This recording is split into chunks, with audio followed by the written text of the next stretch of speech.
Всем привет. Продолжаем проходить Сигналис. У меня, значит, есть в наличии ключ совы. Еще где-то надо будет ключ орла найти. И появился фонарь.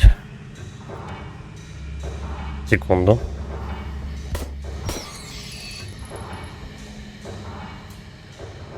Появился фонарик. Кстати, патронов у меня почти нету. Надо вспомнить, где ключ совы у нас был.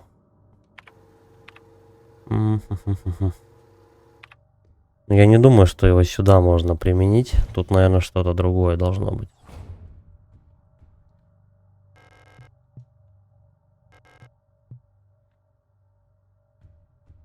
Ладно, пойдем ключ совы запихаем, а потом посмотрим, что можно сделать в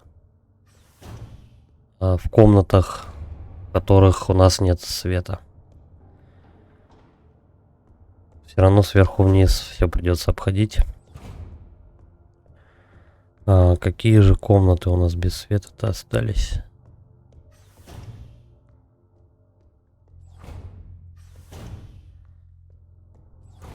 Подожди, а здесь? Здесь и проходов нету. Слушай, а мне вообще на 5-й этаж больше не надо. Максимум только в комнату сохранений. Хорошо. 6-й. Ну, явно тут не ключ совы. Вот он, ключ совы, куда запихивается.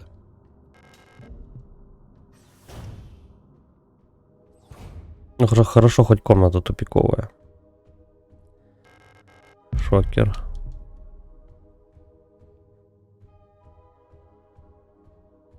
Это загадка, да, еще одна? Или нет? Нож. Забрать предмет. Поврежденная кассета с музыкой.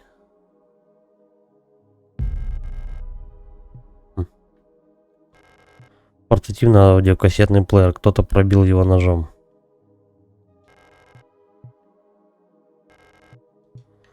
Слушай, ну есть догадка, то что там, где тетка с термосом валяется, возможно, туда эту кассету запихать. Хотя я не знаю, она поврежденная же, да? Кассета с магнитной лентой, на которой сделана зацикленная многоканальная запись. Лента внутри кассеты порвана.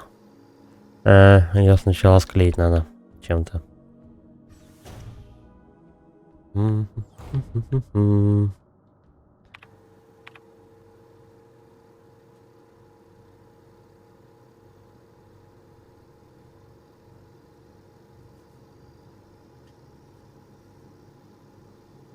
А вот этого. Ну давай сейчас вот сюда сначала пройдем. По-моему, это первая дверь без света, которая встретилась. Да.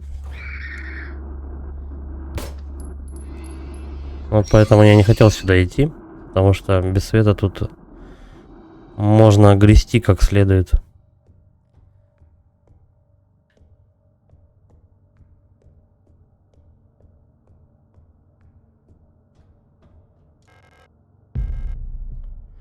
Сколько слотов? 1.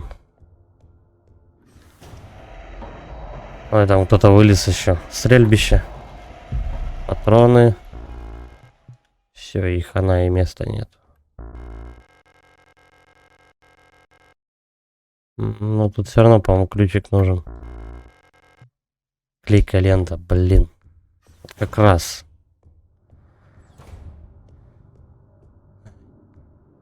Подождать, пока вылезет. Падай.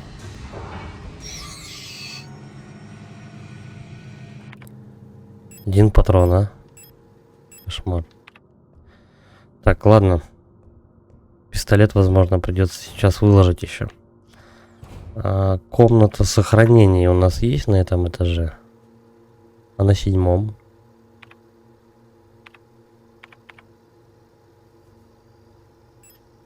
Угу. Давай через 5-й все-таки я пройду. Долго идти, потому что...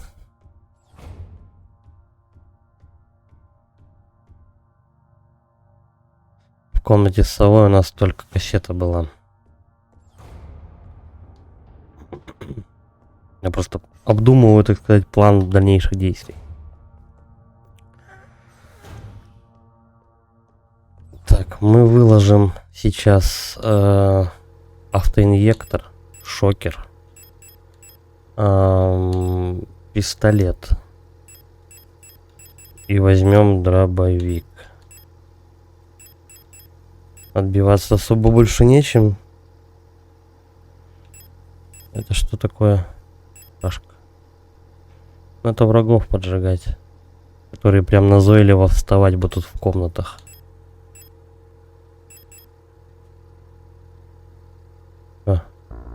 Больше нельзя нести. Сколько у меня еще? 12 где-то, да, патронов?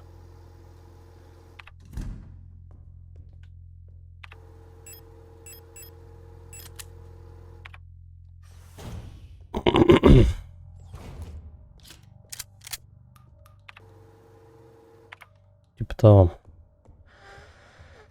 Так, пойдем клейкую ленту возьмем. Ну, в общем, туда, в комнату со стрельбищем. В общем, тир. Где он? Вот сюда идти. Сейчас мы еще пленку склеим. Я думаю, все-таки эту пленку надо нести там, где тетка с термосом лежит.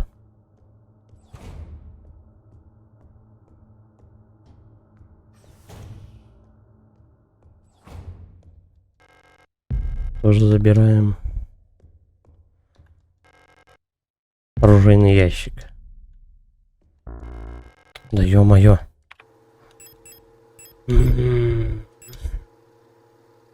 Он под замком.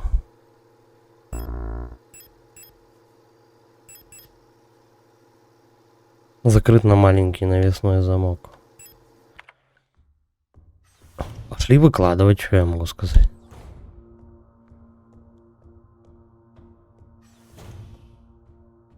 Надо было ленту сначала брать.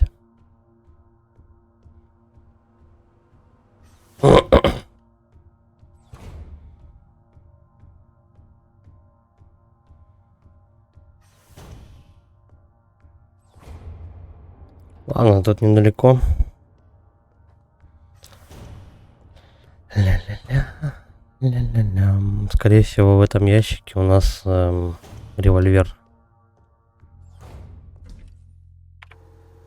Так, пленка. Вот это выкладываем. Вот это выкладываем. Ну и все, в принципе. Подожди, а чё у меня так инвентарь-то забит? 2 слота всего свободных. Это лечилки. Патроны.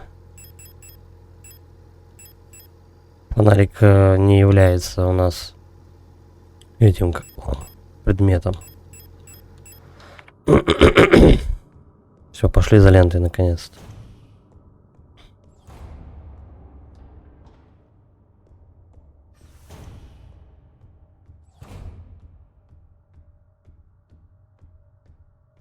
Еще 2 комнаты надо обследовать, которые были без света, но я в упор не помню, где они. По-моему, еще комната на 7-м точно есть. На 7-м, наверное, и на 8-м по одной комнате. Так, ну давай сразу же объединяем. Кассета с магнитной лентой, на которой сделана зацикленная многоканальная запись. Подожди, что пишут? 52 из 60. Танк 32. Это, видимо, результаты стрельбищ. Типа, кто как на меткость стреляет лучше. Ладно, здесь, в принципе, больше в этом участке точно делать нечего. По идее, с этой пленкой надо бы на 8-й этаж, но...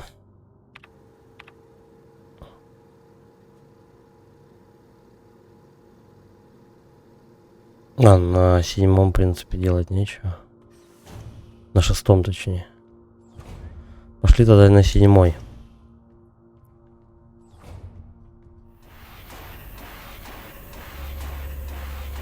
Так не хочется на этого врага, блин, тратить целый патрон. Ашками бы сжечь, конечно. Но ё-моё, это дорого. И патроны, в принципе, тратить тоже не дешевое удовольствие. Здесь точно ничего.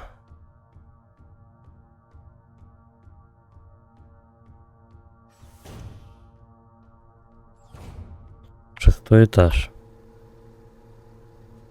В принципе, все закрыто. Ладно, поехали на 7 тогда.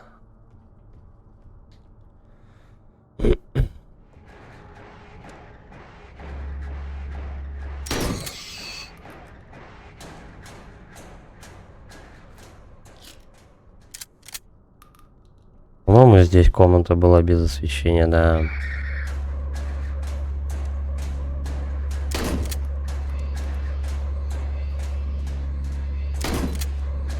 Падай.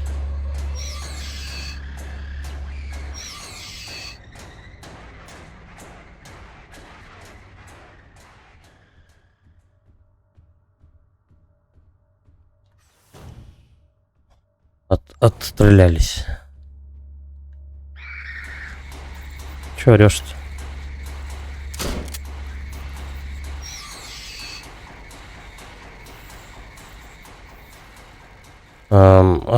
Островной ключ. Это для картины. Ключ охотника. А это, по-моему, для коробочки. Что пишут? Колыбель человечества Винетта. Блин. Так, тогда. Где же у нас комната сохранений? Вот, наверху.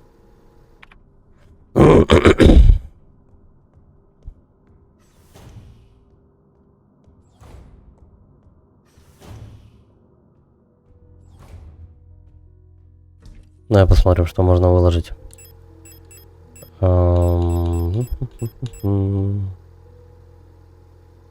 Давай мы вот это выкладываем. Берем ящик. Оп. Соединить. Да ладно. Вот с этим. Револьвер. Короткоствольный самозводный револьвер с барабаном на 6 мощных патронов. Сильная отдача, высокоостанавливающая сила. Оставляем до лучших времен.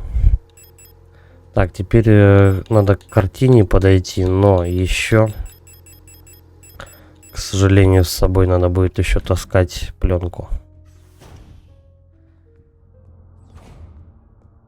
Кстати, картина-то у нас вот здесь, по-моему. Давай, да, подойдем туда, пока я рядом.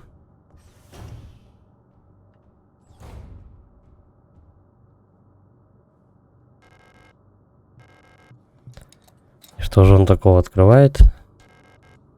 Ключ от мастерской. Я помню, где эта мастерская, кстати. Нет, не помню. 8-й, по-моему, этаж. Так, пленка, ключ от мастерской. В принципе, и все. Это все комнаты темные, которые я прошел или нет?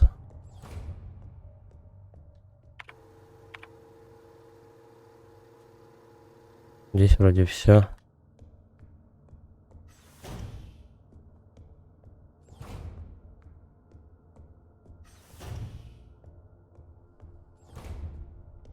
Так, у меня с собой...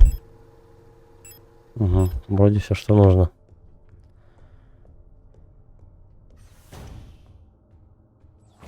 И здесь, кажется, я все проверил.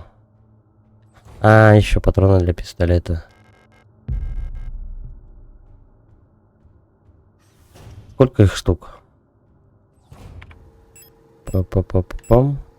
8. Пошли оружие менять. Дробовик вещь дорогая. Да.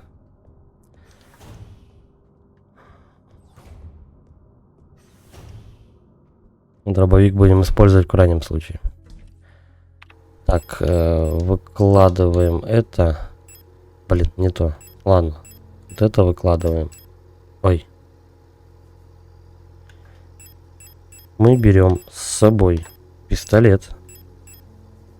Патроны. Это не берем. Это не берем. Это берем. Все.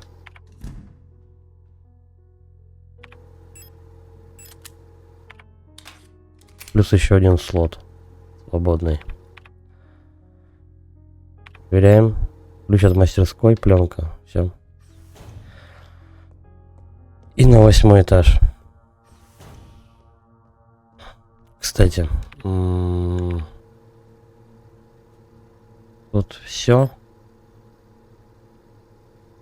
Да, тетка с этим осталась.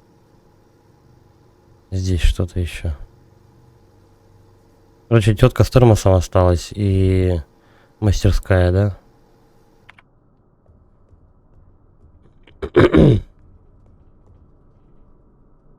По-моему, там мастерская находится. Или вот здесь она. Нет, не тут. Может, тут?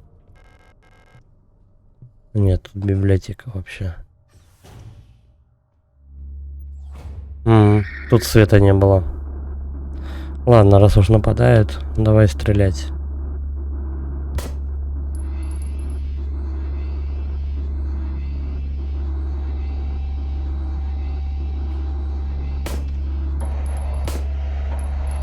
А что-то у вас тут много-то так?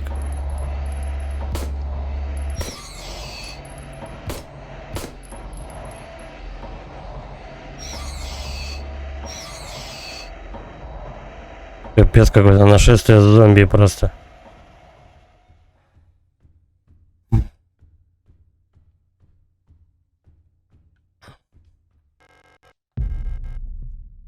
Спрей ремонтный. Подожди.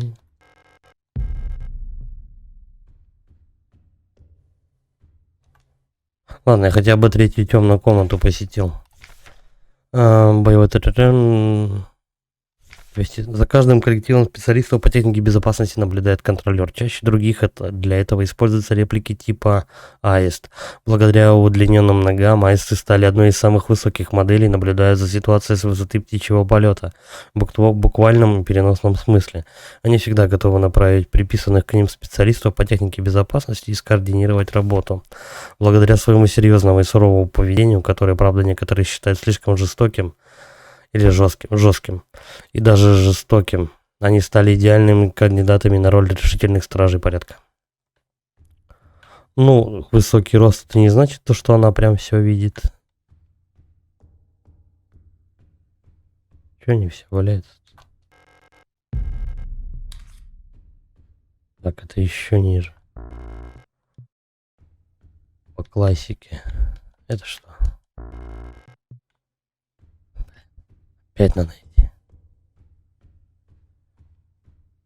Мне 2 слота в инвентаре нужно. Из них я могу освободить только один. Надо, значит, тогда сначала мастерскую где-то найти. А где? Подожди, здесь какая-то загадка в комнате.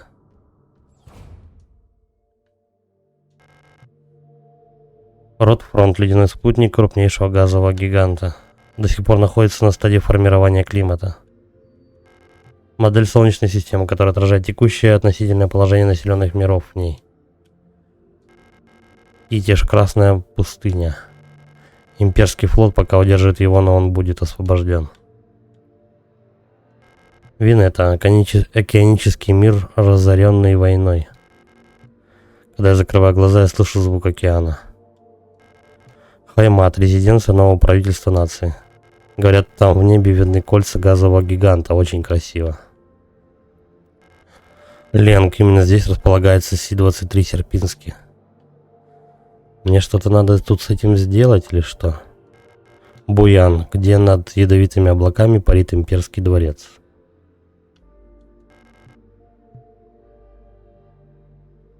Причем это обозначается так как квестовый предмет.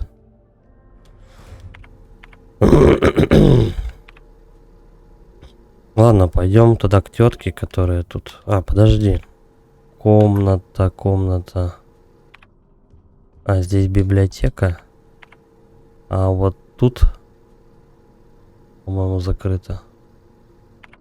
Тут все надо обходить.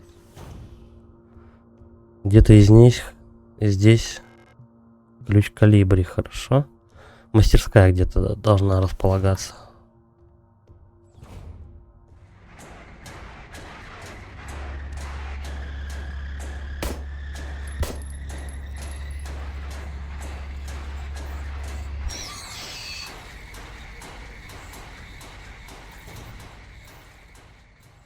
Не тут.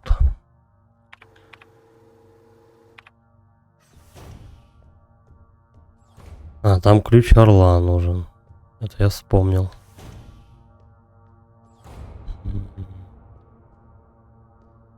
Где же эта комната? Мастерская. Так, библиотека. Калибри. Ключ орла. И тут вообще вход на рудник. Значит, на 7-м этаже у нас мастерская. Только где?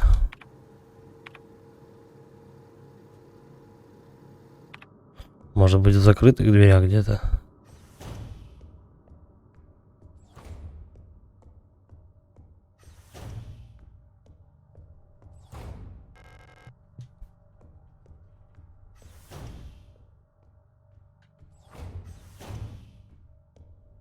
Я в упор забыл, где мастерская у нас находится.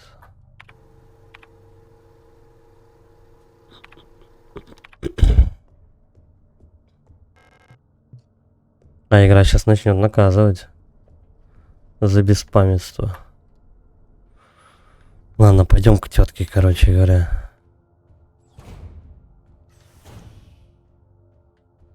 Может, хоть инвентарь почище станет.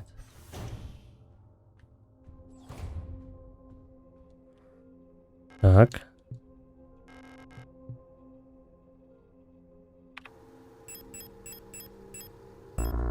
Нет. Блин. Я рассчитывал.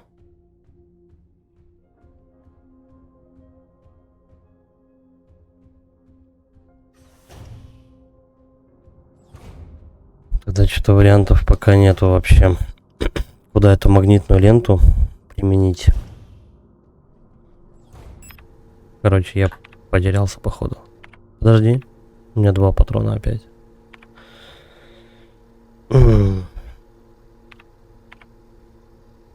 Так, тут. Угу. Надо на 7-й. Или на 6-й даже.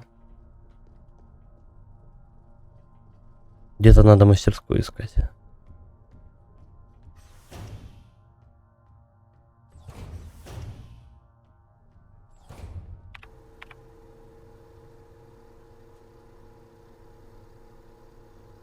Где она может быть?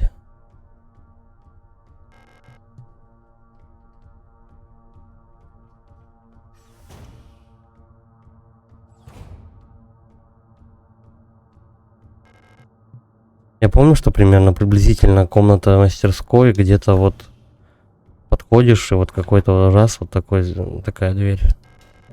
Вот она, наконец-то.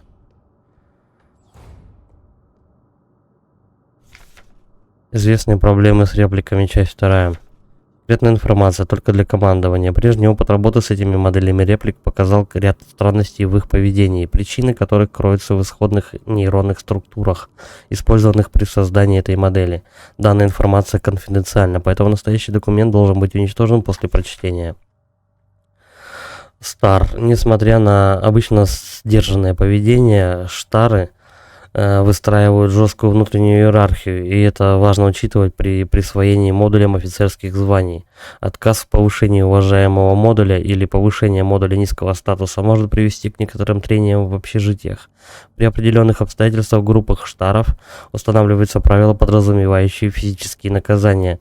Для стабилизации личности рекомендуется некоторым офицерам предоставлять право на ношение личного оружия в качестве фетиша. Модули Шторх изначально обладают кратким нравом. Ключом к успеху является терпеливое обучение на ранних стадиях после ввода в эксплуатацию, поскольку их нейронная структура менее стабильна, чем у других модулей. Отказ от такого подхода может привести к развитию крайне волатильной личности, склонной к насилию и жестокости. Стандартная стратегия назначения в пару с более старым модулем Штар. Личность Шторха стабилизируется в процессе приема душа или в ванной. В качестве фетишей служат книги по истории или мифологии. То есть, если ты хочешь реплику успокоить, запихни ее в ванну.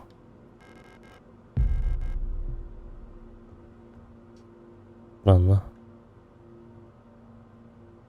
Опять какие-то... вот куда его. 142-я волна, кстати. Лентопротяжный механизм, подключенный к модулю радиопередач. Так что включайся.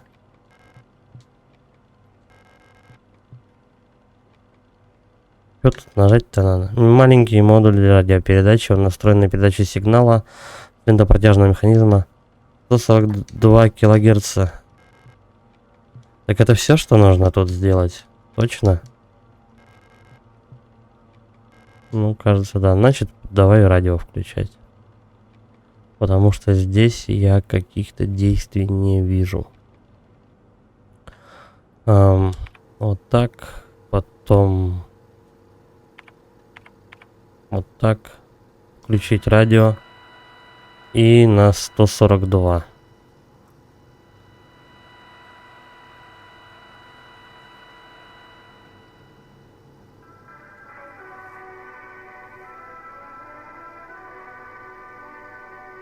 Тун-тун, тун-тун-тун-тун-тун-тун.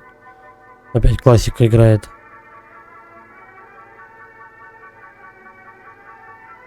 А для чего мне это?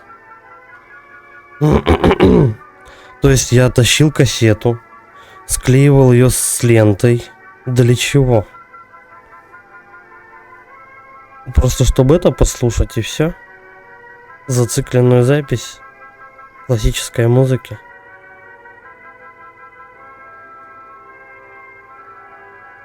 Не, ну возможно надо эту как-то мелодию до конца прослушать, и мне какой-нибудь код дадут, что вряд ли, конечно, но не исключено.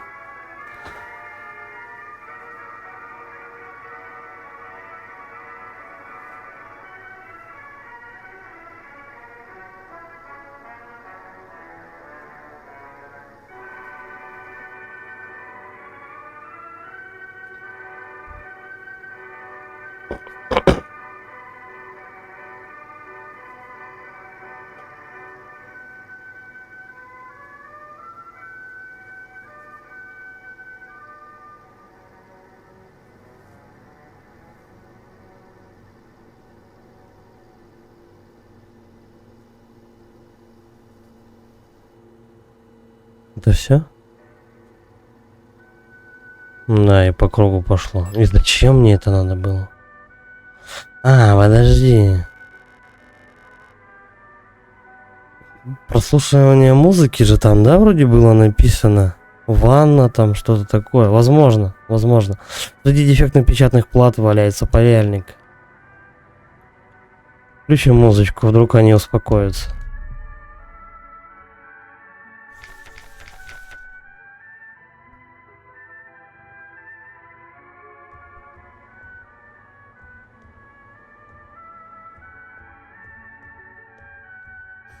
Че мне теперь с этой мелодией все время ходить? Они, по-моему, еще больше дают. А все. Нет, у меня же были патроны еще. Я, пожалуй, выключу это радио. Потому что, по-моему, оно только привлекает внимание. Так, что у меня есть? Для дробовика патроны, револьвер. Угу.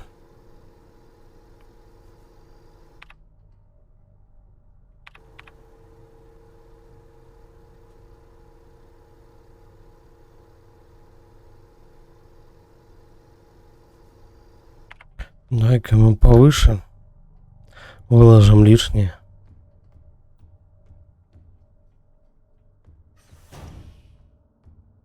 Слушай,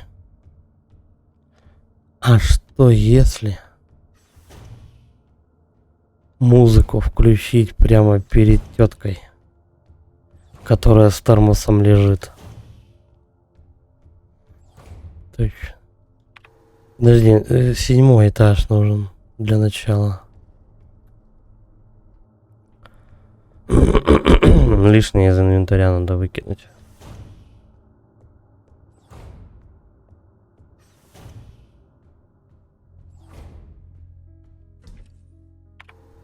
Так, вот это, вот это и вот это.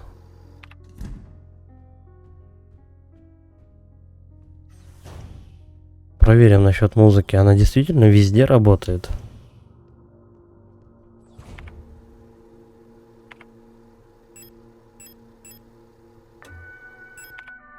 Ну да.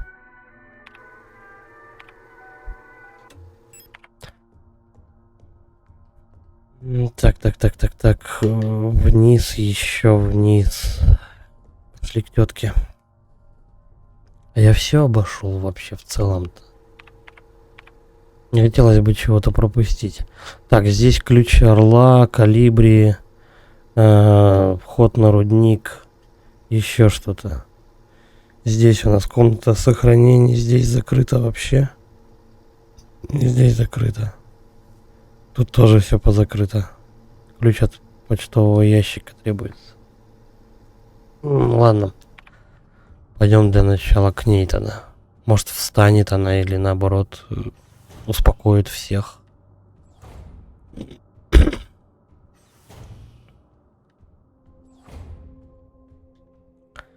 Так. Оп. Потом оп. И...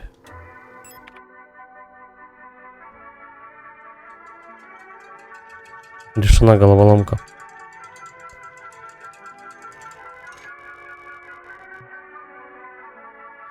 В верхней грани есть небольшие щели вроде динамик. А, ну все. Ключ калибри. Это все? Термос открыли, хорошо.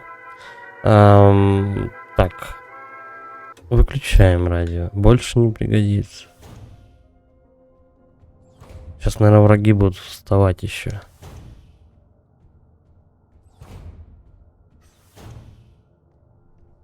У меня такое ощущение, что я что-то пропустил. Какую-то из комнат.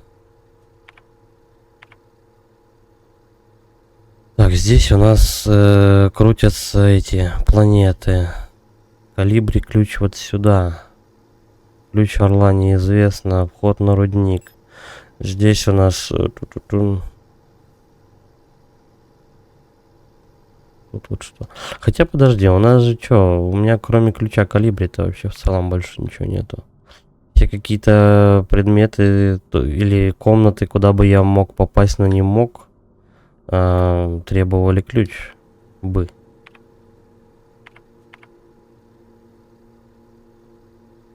Единственное, что я мог пропустить, это темные комнаты.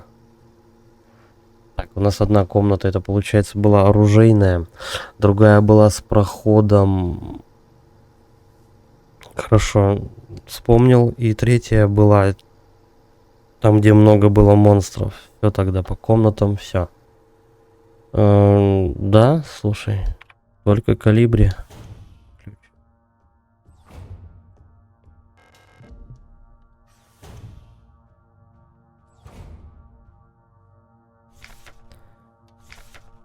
Секретная информация только для командования. Прежде опыт работы с этими моделями реплик показал ряд странностей в их поведении, причины которых кроются в исходных нейронных структурах, использованных при создании этой модели. Данная информация конфиденциальна, поэтому настоящий документ должен быть уничтожен после прочтения. Реплики серии Ойли склонны к формированию больших групп. Они любят петь и танцевать, поскольку изначально нейронная структура для них была позаимствована у балерины. Деградацию личности этой реплики легко предотвратить, предоставив ей доступ к музыке в виде магнитофонов или музыкальных инструментов.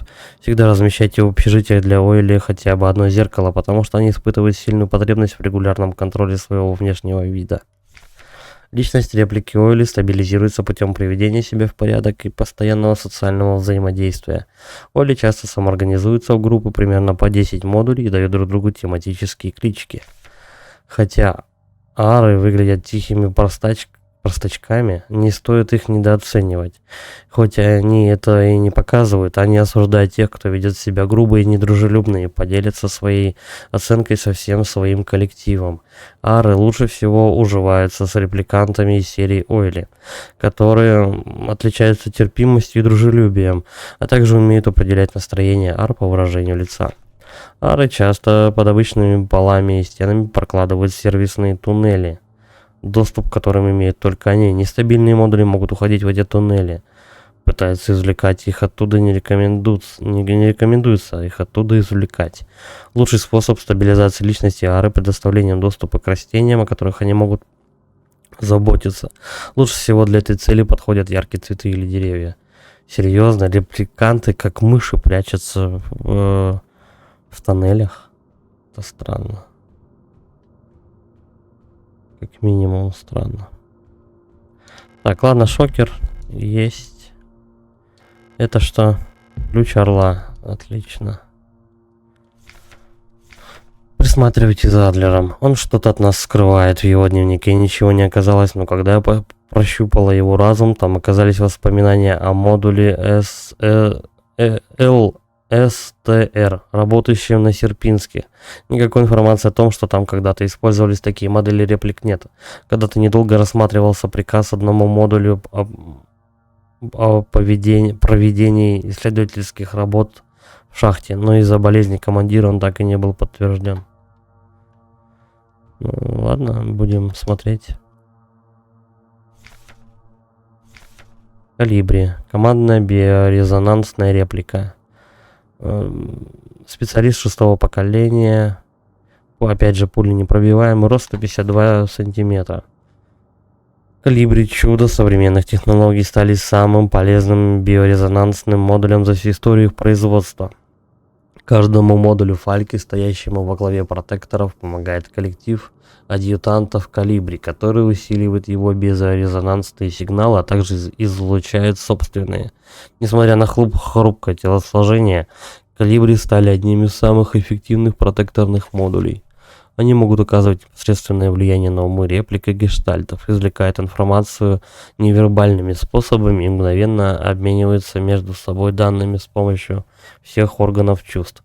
Это самое близкое воспроизведение того, что называется коллективным разумом. И ясно. Прикольнее, наверное.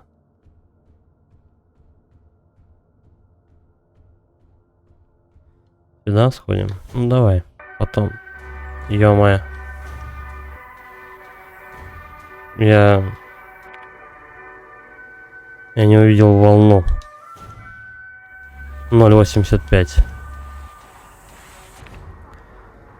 У меня 4 патрона, кстати. Мне надо обязательно попасть в кого-нибудь. Ну, в смысле, в главного. Так. Все чаще заставляет пользоваться радио. Оно у меня, кстати, было включено. А я тут хожу. 0.85.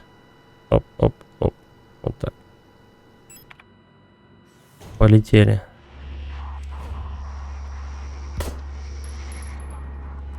А чё, нет? 228.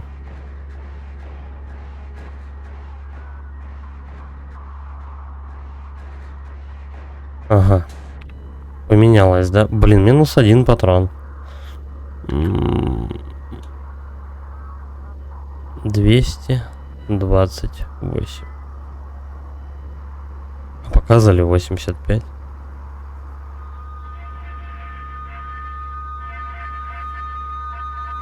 Ой, как противно.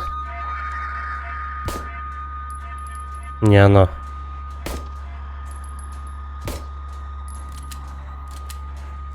Все. Короче говоря, если с первого раза в кого-то не попадаешь, до свидания. У них меняется частота.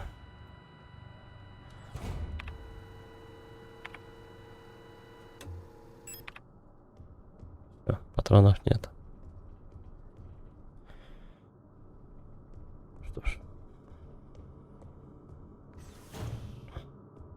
Берем дробовик.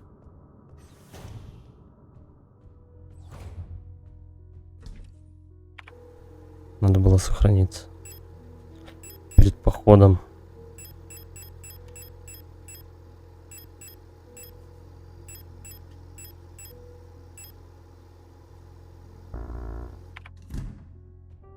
Берем дробовик. Да. Сохраняемся. И будем методом тыка ловить подходящую частоту и монстров, которого надо стрелять. Как-то так. Я обязательно должен посетить эту комнату. Там что-то должно быть.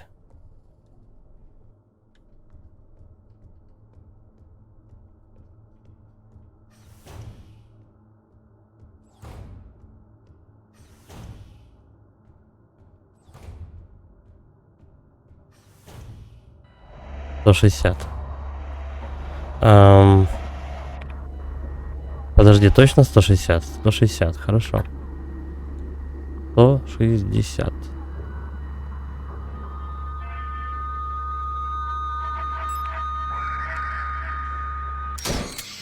Есть. С первого раза. Повезло, повезло. Сразу же патроны для дробовика. Это все, что я могу здесь взять? Вы серьезно? Вот это что такое? О, давно не виделись. Так, у меня есть ключ от орла и ключ от почтового ящика.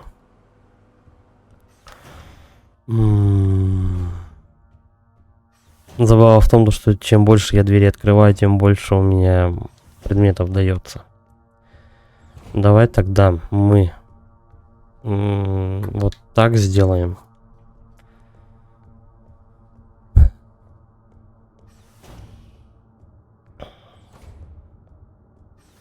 Выкладываем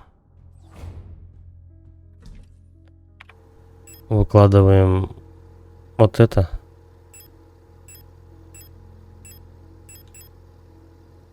А почему у меня не стали браться патроны? Ничего не понимаю. У меня 2 слота. Один слот у меня свободный был.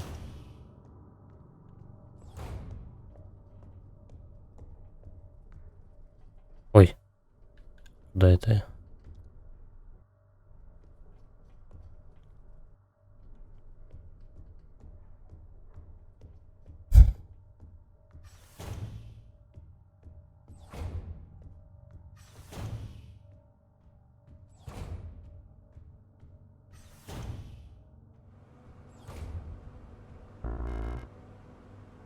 Да в смысле больше носить нельзя? Я, может быть, хочу просто его в инвентарь положить, но вы издеваетесь. Блин, придется запоминать, что здесь валяются у нас патроны. Сейчас же враги по-любому будут попадаться, и перезарядка пригодится. Надо как минимум уработать 5 врагов. Так, ключ орла. Поехали. А, нет. Он же здесь. Вот тут. Ну, что и требовалось доказать. Комната тупиковая тоже. Эльстер. Реплика планетарной разведки. Корабельный техник Сорока. Тик, специалист по исследованиям космоса 5-го поколения. Биомеханический с усиленным углеродным... Вот. Я играю за Эльстер. Рост у меня 178. Реплика это создана для исследования космоса. Универсальный боевой инженерный модуль, который изначально был разработан для орбитальной службы. Эти суровые и стойкие одиночки лучше всего подходят для исполнения опасных обязанностей саперов и разведчиков. Их технические познания и боевые способности позволяют им выживать в любых условиях, особенно в культовой сине-белой тяжелой боевой конфигурации, которая отличается пуленепробиваемыми броневыми пластинами на груди и предплечьях. Поскольку изначальный нейтральный дизайн этого модуля был утрачен вместе с уничтожением центрального нейронного архива Винеты, новые модули Эльстер производились на основании списанного модуля из программы Penrose. Тут немного некорректный перевод был. Дневник Адлера. Я был поражен и изумлен одним необычным предметом, который нашел на складе. Это была странная шкатулка со съемным наборным кругом в передней части, которую некоторое время назад конфисковали у одного из рабочих. Я немедленно ощутил к ней какое-то влечение, хоть и не понимаю почему. Когда я прикладываю к механизму ухо, я слышу, как он едва слышно тикает, будто часы. Следующая запись. Без помощи Колибри координировать штат логистов стало значительно сложнее. Если можно что-то хорошее сказать об этой женщине, так это то, что она, несмотря на хрупкое телосложение, умеет заставлять окружающих уважать свои приказы. Сегодня я хотел поговорить с ней, но ее комната была заперта. Следующая запись. Сегодня мне снился сон. Видимо, очередное воспоминание из моей гештальт-жизни. Я был в униформе. А еще там была молодая женщина с белыми как снег волосами, и я проводил какое-то тестирование. Передо мной лежала колода карт с астрономическими символами. Я просил ее угадать планету на карте, которую держал в руках. Следующая запись. Я снова играл с механической шкатулкой. Теперь я уверен, что это какой-то астрономический календарь. Я вдруг вспомнил о разговоре с другой репликой, который произошел, когда я был с инспекцией на руднике. Однако раньше я такую модель явно не встречал. Какой-то инженер с оранжевым грудным блоком. По моим воспоминаниям, она была обычной представительницей нашего персонала. Но такой реплики на Серпинске никогда не было. Говорят, что воспоминания реплики не самая надежная вещь в мире, но с таким странным феноменом я столкнулся впервые. Следующая запись. Отвлечь меня от творившегося вокруг хаоса могла лишь маленькая загадка, крывшаяся внутри шкатулки. В ней был лишь маленький блокнот, все страницы которого оказались пустыми, и это было паршиво, потому что наша любимая командующая заболела. Я скучаю по ее строгим указаниям, по той ошеломительной власти, в которой она купается. Чем больше больных, тем сложнее моя работа. И как нам справляться с такой нагрузкой без подкрепления? Мое единственное утешение в том, что сокращается не только численность протекторов, но и число работников, за которыми мы присматриваем. Реплики все в больших количествах поступают в госпитальное крыло, а вот гештальт-работники слишком быстро умирают, их попросту не успевают лечить. Еще одна тетрадь заполнена дневниковыми записями, но никакого удовлетворения. Новую я пока не заказал, потому что потратил все свои рацион-марки на эту фантастическую перьевую ручку. Так что пока, пожалуй, буду пользоваться этим блокнотом.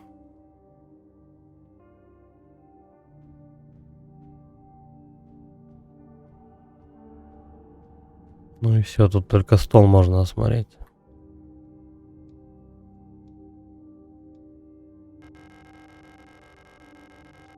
В передней части шкатулки есть какая-то ломка. Кажется, в этом механизме чего-то недостает.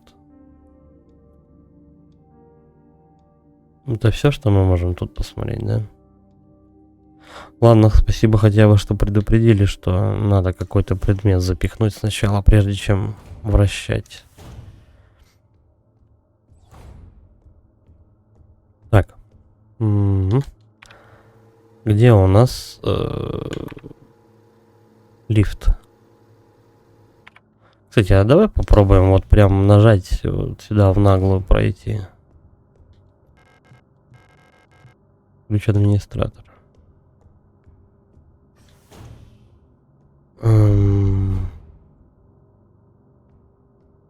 А был же вроде какой-то еще один проход, который я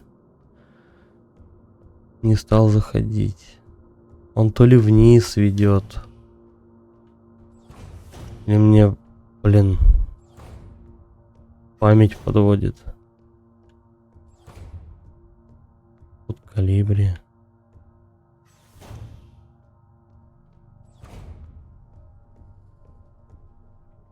Блин, как же эта комната?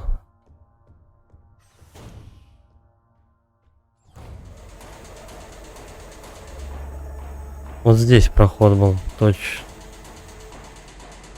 Не знаю, зачем я сюда иду, конечно. Эй, алло. А свет-то где?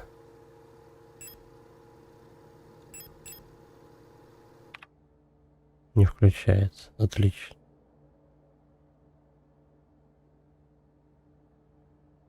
Аккуратненько.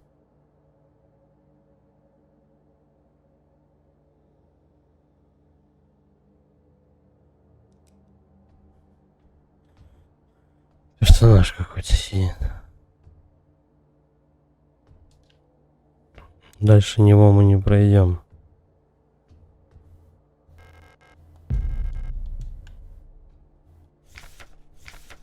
Руководство. Только для командиров ОЗОН-176 по осуществлению операционных процедур.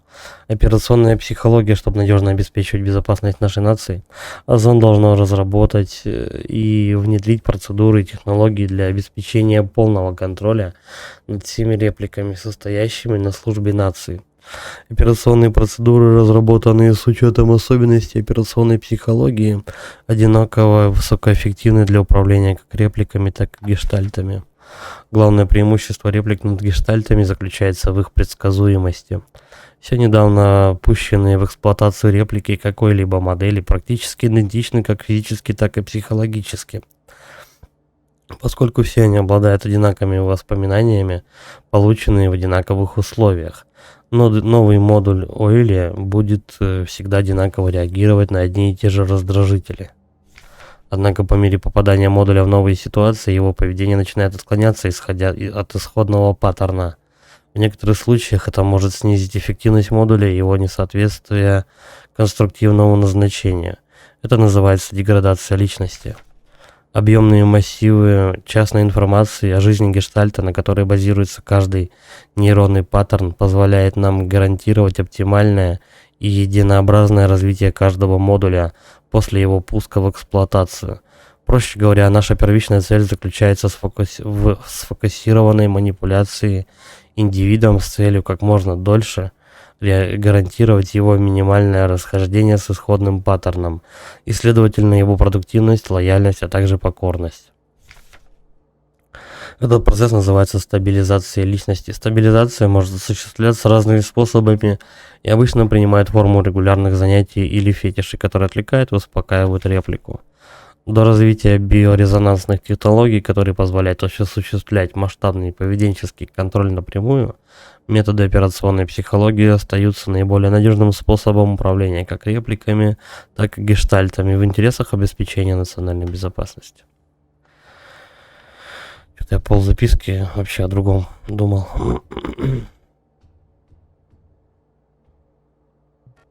О, это ты? Что ты здесь делаешь? Разве ты не должна быть на руднике? Твой фонарик? Дай взглянуть. Проверяй. Работает. Спасибо, слушай. Ты можешь в это поверить? Все эти дела, они думают, что хорошо нас знают. Вот тебе и личность, вот тебе и стабилизация. В итоге они просто хотят, чтобы мы заткнулись и уработались до смерти. Смех да и только. Это говорит о том, что машины обрекли индивидуальность и собственный интеллект, который развивается. Такая классическая, походу, ситуация будет у нас в основном сюжете.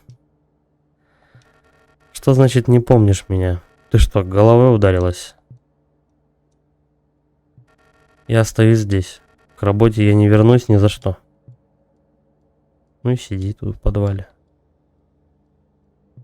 Так, все, она больше со мной не разговаривает. Какая досада. Бамбук отлично себя чувствует под фотосветильником. Вот и сидит тут, бамбуки свои выращивает. Я уже не помню, когда последний раз я ее встречал, конечно. Ой-ой-ой, до свиданица. Кстати, из этой комнаты...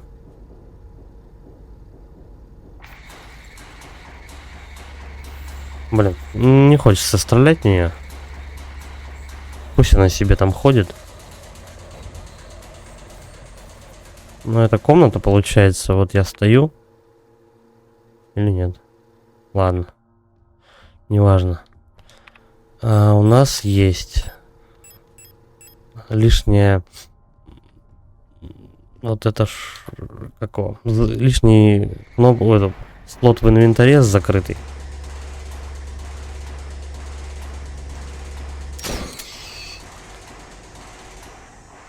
Ну это уж точно пришлось бы укокошить. Так. Револьверные патроны выкладываем.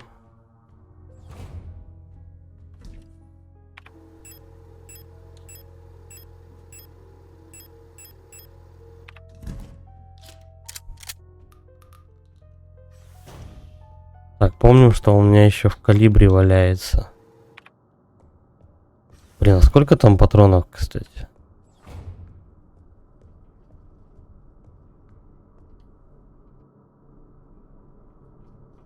Не, сначала почтовый ящик надо разрулить.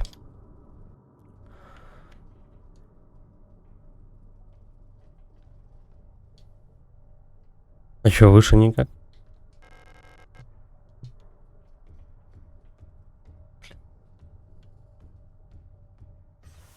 Ходи теперь окольными путями. Подожди, или я на 6-м? По-моему, у нас на 6-м почтовые ящики.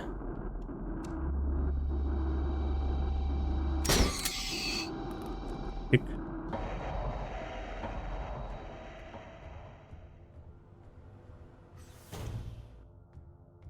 Да, они тут. Почему-то мне кажется, что еще где-то ящики есть почтовые. Мне показалось. Да, давай. Ключ. Готово. Тут у нас что? Ключ от библиотеки.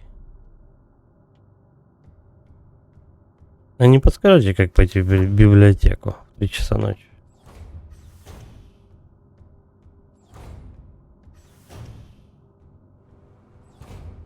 Это все, что у нас, да, есть на данный момент.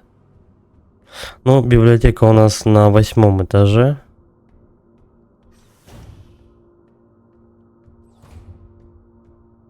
Как раз там комната калибри. Надо убедиться, сколько у меня вообще в целом бесхозных патронов там лежит.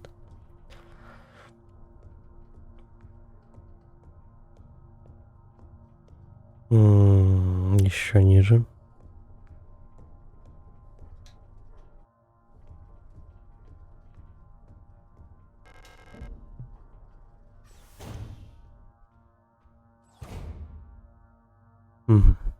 Комнатка тупиковая. Пойдем проверим, сколько патронов лежит.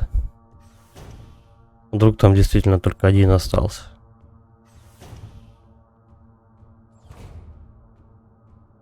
Здесь на столе точно ничего нет. Записки. Так. Оп.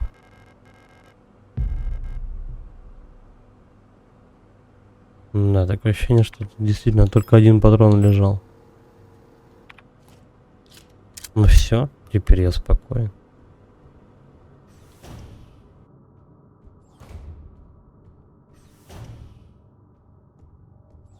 Здесь я все правильно делаю. Ну, типа, там тебе не хватает... ну, допустим, у тебя осталось вот в этой ячейке 9 патронов. Подходишь к столу, ты возьмешь только один, хотя там лежало 4, допустим. Надеюсь, такой подставы в игре нету. Так, Чего там надо-то? А, библиотека, точно. И чё еще? Вот там еще кто-то сидит. Какая-то тетя. Известные проблемы с репликами, часть 3. Только для командования. Прежний опыт работы с этими моделями реплик показал ряд странностей в их поведении, причины которых кроются в исходных нейронных структурах, использованных при создании этой модели. Данная информация конфиденциальна, поэтому настоящий документ должен быть уничтожен после прочтения. Эта нейронная структура отличается крайней стабильностью. Для счастья майнам нужно совсем немного. Благодаря временами покорному, иногда материнскому характеру, они отлично уживаются с большинством других моделей. В отличие от других моделей, для стабилизации личности им нет необходимости вести дневник. В качестве фетишей им можно предоставить небольших плюшевых животных. Однако при этом стоит избегать игрушечных кошек, потому что это может повлечь активизацию гештальт-воспоминаний. Модули Адлер лучше всего работают в одиночестве. Они плохо сходятся с представителями собственного типа. Могут, нарциссы, короче говоря. Могут эмоционально сильно привязываться к своему командиру. Адлеры очень восприимчивы к биорезонансному внушению, а потому их довольно просто контролировать. Однако они быстро начинают скучать, и для стабилизации им часто могут требоваться новые объекты фетишации. Фетишизации. Да. Говорю, нарциссы такие, начальники ходят, за всеми наблюдают. Только для командования. Прежний опыт работы с этой моделью реплик показал ряд странностей в их поведении, причины которых кроются в исходных нейронных структурах, использованных при создании этой модели. Данная информация конфиденциальна, поэтому настоящий документ должен был уничтожен после прочтения. Калибри требуют особого внимания, их нейронные структуры очень нестабильны, а из-за биорезонансного модуля они очень подвержены чужому влиянию.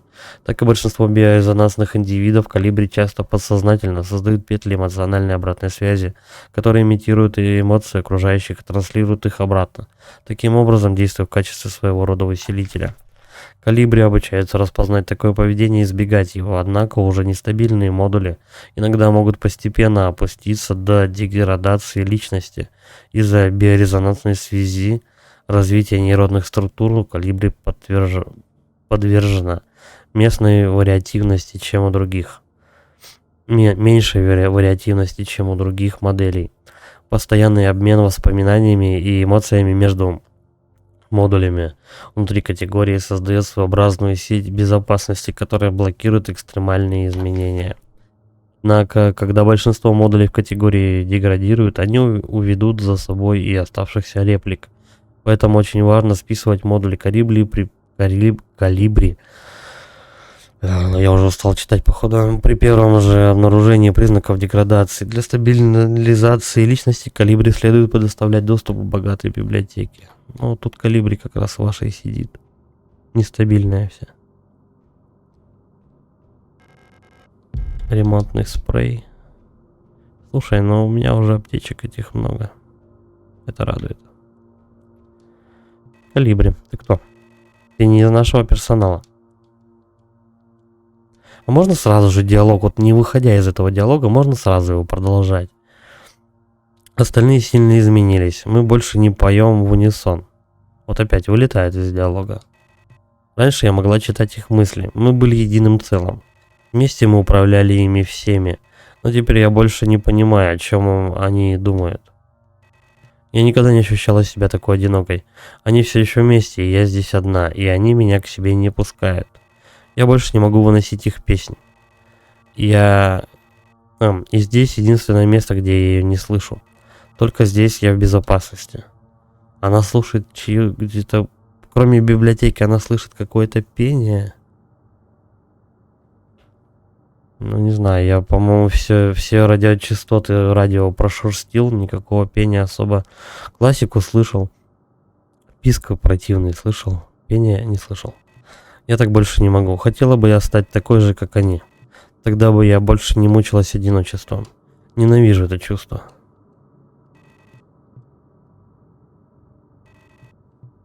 Повторяется, да? Разговор у нас с ней закончен.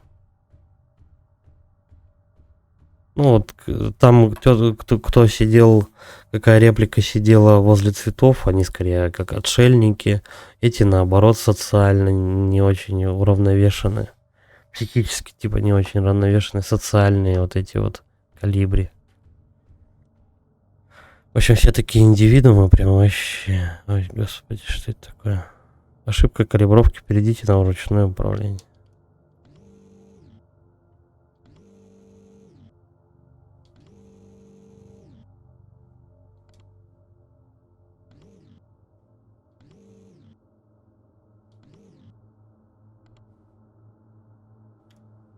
Что-то из этого мне нужно достать. Ну, какую-то из...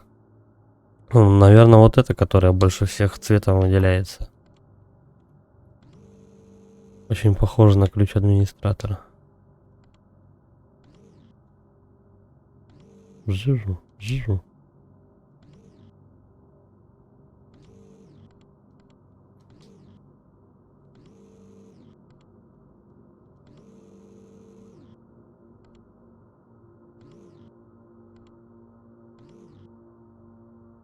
А, вот, я хотя бы вижу, в какую сторону это надо.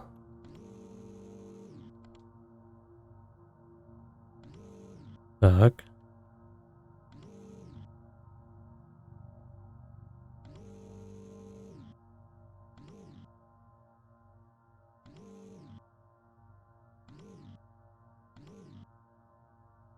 Ну, тут исключительно методом тыка. Как-то можно нащупать.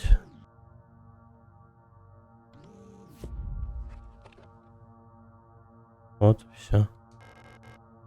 Астролябия.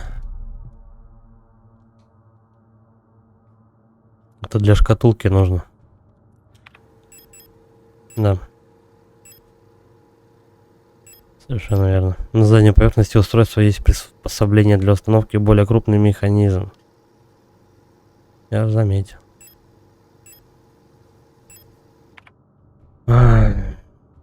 Диалог не поменялся. Так, ладно, что, мы эту шкатулку тогда Адлера потом вскроем. Давай сохранимся. То мало ли что. Кстати, он еще. Кое-что надо выложить.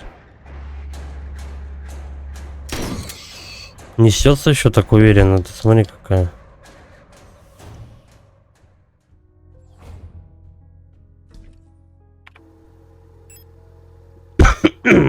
Наверное, есть резон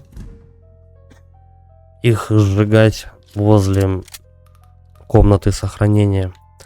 Таким образом, они хотя бы мешаться не будут. Хотя... Я бы не сказал, что они прям сильно мешаются. Ладно, будем на этом заканчивать. Вам спасибо за просмотр. Ставьте лайки, подписывайтесь на канал, пишите комментарии. Всем удачи и пока.